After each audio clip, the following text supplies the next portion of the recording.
सन 1551 ईस्वी से लेके 1524 ईस्वी तक सिंध पर समा कौम की हुकूमत रही। इनकी हुकूमत सिंध, पंजाब और बलूचिस्तान तक फैली हुई थी।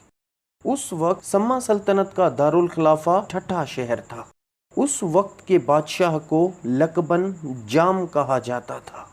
सुमरा सल्तनत और दिल्ली सल्तनत में कशीदगी की वजह से समा कबीले ने ठट्ठा शहर में अपनी हुकूमत बना दी, जो बढ़कर एक शहर से पूरे खित्ते में फैल गई।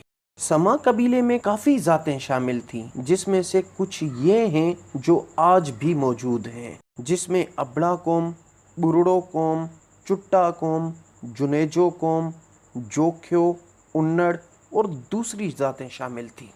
समा कौम का ताल्लुक कदीम लोहाना कौम से था और कदीम लोहाना कौम का ताल्लुक हश्तिरिया सल्तनत से था। समा सल्तनत का पहला बादशाह याम उन्नड़ था, जिसके बारे में इब्ने बतूता ने भी अपने सफ़र के दौरान बयान किया है। इस तरह समा सल्तनत ने तकरीबन पौने 200 सालों तक सिंध पर हुकूमत की। जाम फेरोज़दीन समा सल्तनत का आखिरी बादशाह था, जिसको छोटी उम्र में ही सल्तनत का ताज मिल गया था। जाम फेरोज ना तजर्बेकार बादशाह था। उस वक्त सल्तनत का सारा निज़ाम वुज़रा के हाथ में था और जाम फेरोज को सल्तनत खोने का डर था। इसलिए जाम फेरोज ने केबिक आरगुन और बाकी काफ़ी लोगों को अपनी हिफाजत के लिए रख लिया। केबिक आरगुन और बाकी हिफाजती अमला मंगोल थे, जो कुछ अरसे पहले ठट्ठा आए थे और बादशाह की इजाज़त से ही उनको रहने के लिए गांव दिया गया था।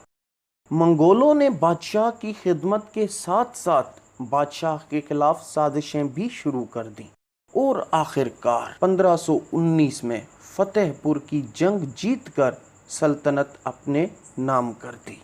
और इस तरह 1519 में ठट्ठा से शुरू होने वाली अरगुन बादशाहत, जो 1524 तक पूरे सिंध पर काबिज हो गई थी, और अरगुन सल्तनत की आगाज़ के साथ साथ 1524 में समा सल्तनत का इख्तिताम होता है।